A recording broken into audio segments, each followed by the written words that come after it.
On paper, the First Descendant looks like it has everything a looter shooter fan could want, but after spending several hours grinding through its missions, I have to ask, what the hell is the First Descendant? And more importantly, is it actually worth your time? Before we start, if you end up enjoying the video, then please make sure to subscribe, as we are looking to hit 2,000 subscribers by the end of the year. But for now, let's get started.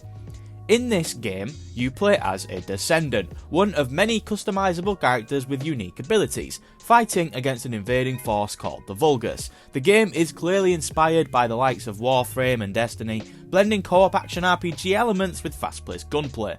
But what the First Descendant does well is its gunplay and movement. Shooting feels punchy, with a nice mix of traditional firearms and sci-fi energy weapons. Each Descendant also has a grappling hook, because in 2025, in my personal opinion, I think most games are improved by the implementation of a grapple hook. When the First Descendant works, it really works. For a good 2-month period, I really did enjoy logging onto the game, checking out the dailies, completing my challenges, and then just shooting some stuff, completing some missions. It was really fun for that little period of time. If you've seen any footage of the First Descendant, chances are you've seen my main, Bunny. She's basically the game's poster child in a way, and for good reason. She is insanely fun to play. Bunny's entire playstyle revolves around speed and electricity. The more she sprints, the more energy she builds up, and when she reaches full charge, she can unleash devastating electric attacks. She can chain lightning between enemies, zip across the battlefield, and when she activates her ultimate ability, she sends out a massive electric discharge that wipes out entire groups of enemies. This is one character, and this game has got an absolute boatload of characters that play just as distinctly. Everyone has their own identity and playstyle. Viessa, for example, is cryo-based. She can freeze enemies solid and stuff. Whether you prefer high-speed assassins, crowd control specialists, or defensive tanks, there is more than likely a Descendant that fits how you want to play, although unlocking them is another story, but we will get to that. This variety is the First Descendant's biggest strength in my opinion. If the game continues to expand its roster with more unique characters, there will continue to be an endless grind for people to sink their lives into.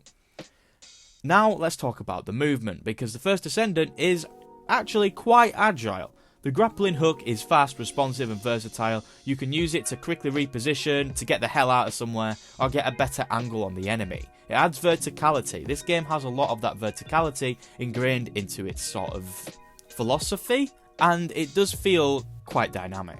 And combined with the sprinting, sliding, and the double jumping, the movement feels incredibly fluid. It encourages an aggressive, high mobility playstyle, while standing still is just simply a death sentence. If the game's mission design took better advantage of this movement system, the First Descendant could easily be one of the best feeling co-op shooters on the market. But another part of the First Descendant that I really loved was the boss fights. These massive, multi-phase colossi are some of the most fun encounters in the game. They're the First Descendant's equivalent of MMO raid bosses, gigantic enemies with breakable weak points, unique attack patterns, and mechanics that, in theory, would force you to actually coordinate with your team. That is, of course, the intention. However, there were quite a few times that I'd load into one of these fights just for a higher level player to kill it in seconds, and I would just watch the health bar dissipate, giving me all of the rewards but none of the satisfaction. So while we'll get on to the main issues in the First Descendant very soon, its best moments show a game with incredible potential. The characters are diverse and fun to play, the movement is smooth and rewarding, and the boss fights, when working as designed, are exhilarating. If Nexon leaned into these strengths and they refined the weaker parts of the game, the First Descendant could evolve into something quite special. And honestly, any game that lets me run around as an electricity-powered speedster deserves at least some respect. But now it's time to talk about the biggest issues with the First Descendant, and the main core one is the mission design and the grind, because while the combat is fun, the way the game makes you engage with it, not so much. If you've played any looter shooter before, you know the drill. Missions usually fall into a few familiar categories: defend an objective, kill waves of enemies, or escort something. But the First Descendant takes this to another level of repetition. Here's the problem.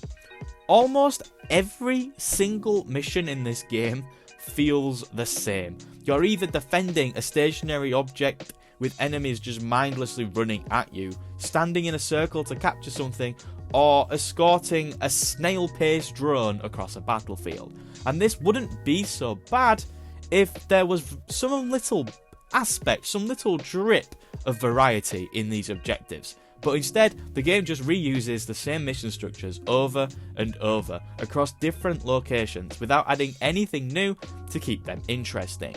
It makes the entire experience feel incredibly formulaic, like the game is just going through the motions rather than actually trying to challenge or surprise you. Now we need to talk about the grind, and look, looter shooters have grind baked into the genre. It's a thing. That is fine. Grind is completely acceptable. But this game is brutal when it comes to unlocking new content. You want to get a new Descendant, you will need to farm 4 different types of materials, each in its own map, which requires its own set of objectives to complete with a completely tiny random drop rate tied to specific mission types, requiring sometimes dozens, if not hundreds, of runs through the exact same mission. And it's not just characters. Weapons, upgrades and mods all require this same tedious farming. It's a kind of grind that makes Warframe look forgiving, except here there's no deep mission variety or engaging storylines to make it feel worthwhile. And because this is a free to play game, there's always the lingering option to just skip the grind with premium currency.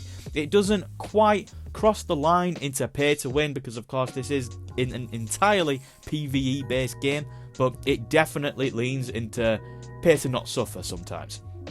But the worst part is that the grind wouldn't feel as painful if after these hundreds of attempts at the same mission, after tens and dozens of hours, you got a reward that really felt meaningful, that really shaked up the gameplay formula. But it often feels like you're just grinding for incremental upgrades that barely change your playstyle. Sure, there are some cool weapons, and Descendants do play differently, but the amount of effort required to unlock them does not match the payoff. Instead of feeling like you're progressing, it often feels like you're checking off a to-do list just to unlock a slightly better version of something you already have. And look, that is what a looter shooter is, but this game really takes it another step further. The First Descendant has a great combat system trapped inside an exhausting repetitive loop. The core gameplay is fun, but the way the game structures its missions and progression makes everything feel like a chore, and in a looter shooter, that's a huge problem. If Nexon wants the First Descendant to have long-term success, then I feel like they need to make the missions more dynamic, reduce unnecessary grind, and make rewards feel worth the effort, because right now, the game feels like it's fighting against you instead of encouraging you to keep playing.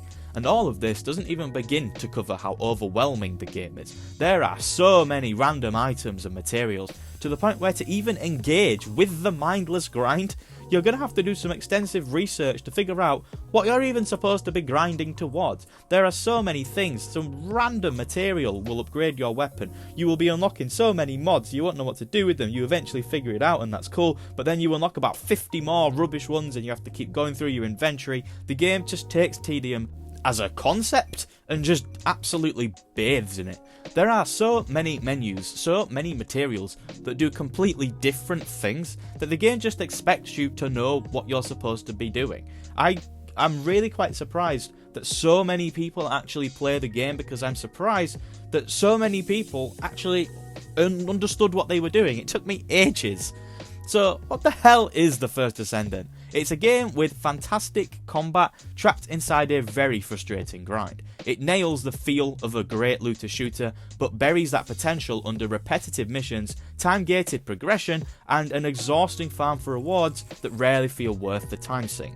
It's clear that the First Descendant takes heavy inspiration from other games in the genre, but the difference is that those games, at least at the best, rewarded your time investment. Here, the game feels like a barrier rather than natural progression, and in a looter shooter, where the entire point is to chase better gear, that's a problem. If you love tight, responsive third-person shooting, flashy abilities and high-speed combat, then the First Descendant is absolutely worth a try, especially since it's free.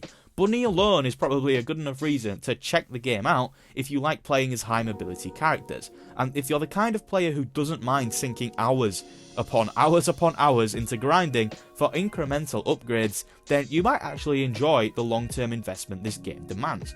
put a podcast on, listen to some music, and just shoot stuff. If that's the kind of thing you're looking for, then this is a brilliant example of that.